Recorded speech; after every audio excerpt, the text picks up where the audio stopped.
नमस्कार। आज हम जानेंगे कि कौशल्या ने दशरथ जी से कटु वचन कहा, जबकि कौशल्या तो खुद ही स्वयं ही बहुत ही परिपक्व महिला थी। तो ऐसा क्या हो गया कि उनको इतना क्रोध आ गया कि वह या इतना शोक हो गया कि वह जो पहले से ही शोकग्रस्त राजा दशरथ थे, उन पर उन्होंने और भी अधिक अपने शब्दों का प्रहार किया। तो होता यह है कि जब सुमंत्र आते हैं और वह सब कुछ बताते हैं राम, लक्ष्मण और सीता के बारे में, तो भावनाएं बहुत ज़्यादा ही व्यग्र हो जाती हैं, राजा दशरथ की भी और कौशल्या की भी।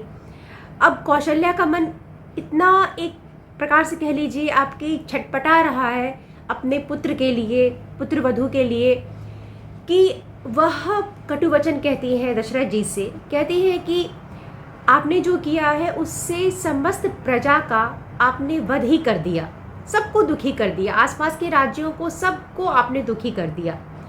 और मनोरथ पूर्ण किसका हुआ? तो मात्र केकई का। आपको कहा जाता है कि आप इतने धर्मात्म राजा हैं, इतने दयालु हैं, परंतु ये आपने अपने ही पुत्र को घर से निकाल के, इस तरह के धर्मात्म पुत्र को जो आपका आज्ञाकारी था, यह कौन सा काम किया आपने? अब इस तरह से जो शब्दों का प्रहार करती हैं कौशल्या, तो दशरथ बहुत ज़्यादा दुखी हो जाते हैं और वह हाथ जोड़कर कौशल्या से कहते हैं कि कौशल्य, तुम तो मुझे ऐसा मत कहो, जब मैं पहले से ही दुखी हूँ उसको तुम और ऊपर से मुझे कष्ट दे रही हो। खैर, जब इस तरह से दशरथ उनसे माफ़ी मांगते हैं, हाथ जोड़ते हैं, कहने का तात्पर्य है कि माफ़ी ही मांग रहे हैं, तो कौशल्या को लगता है कि शोक उन पर कितना अधिक हावी हो गया। इससे कुछ क्षण पहले ही वही राजा दशरथ को ये समझा रही थी कि जो हो चुका है वह हो चुका है, अब उसी के गुत्थी में उलझे रहने से कोई लाभ नहीं है, बल्कि जो अब जितने भी प्रजागण, जनता है, उन सबको भी आपको देखना है। और वही कौशल्या कुछ क्षणों के बाद दशरथ जी को शब्दों का प्रहार कर रही थी, तो उन्हें स्वयं लगता है कि यह मैं क्या कर रही हूँ, और तब उन्हें समझ में आता है कि यह सब शोक के कारण है। तो दशरथ से कहती है कि शोक तो सब कुछ नाश कर देता है व्यक्ति का। शोक में शास्त्र ज्ञान भी नष्ट हो जाते हैं, शोक में धैर्य भी नष्ट हो जाता है, और व्यक्ति को कुछ सुध-बुध नहीं रहता है महाराज। इसीलिए मैंने यदि आपसे ऐसा कुछ कह दिया हो तो वह मुझे क्षमा करिएगा, क्योंकि मैं आपकी क्षमा के लायक हूँ, प्रहार के लायक नहीं। और इस तरह से वह समझाती है कौशल्या की किस प्रकार से जब शोक व्यक्ति पर हावी होता है तो व्यक्ति को किसी शास्त्र ज्ञान की सुध नहीं रहती, किसी चीज़ का सुध क्यों नहीं रहता है।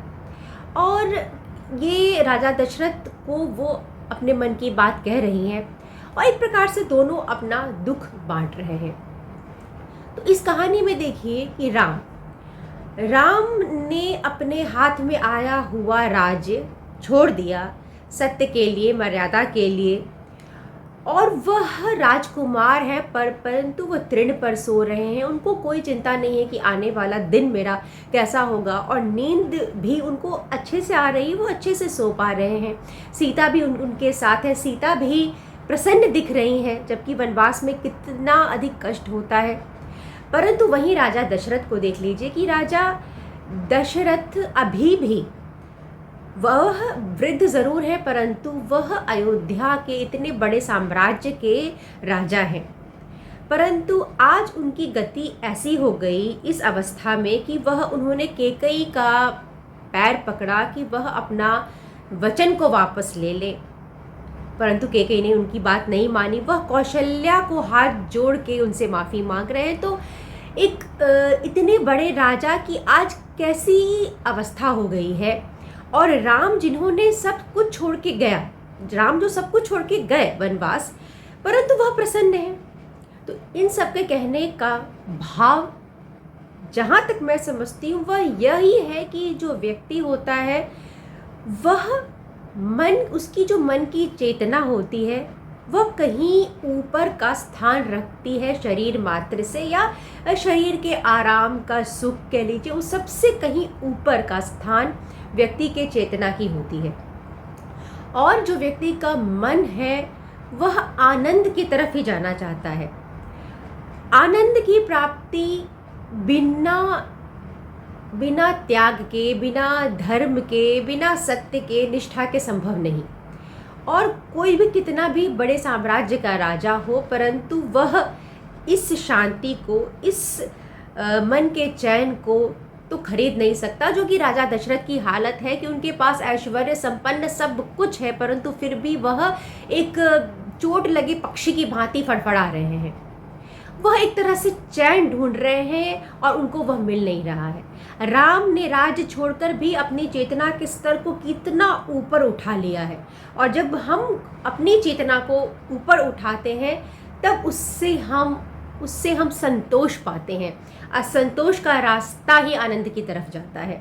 उसकी दूसरी तरफ राजा दशरथ ने जो भी किया, उनको उसकी ग्लानि है। उनको यह ज्ञात तो है ही कि किस कारण उन्हें यह करना पड़ा, परंतु जो कर्म हुआ वह भी तो सही नहीं था, तो उनको इस बात की ग्लानि है, और ग्लानि से वह बहुत अधिक पीड़ित हैं और उन्हें कहीं भी चैन नहीं मिल रहा, कहीं भी संतोष नहीं मिल रहा है।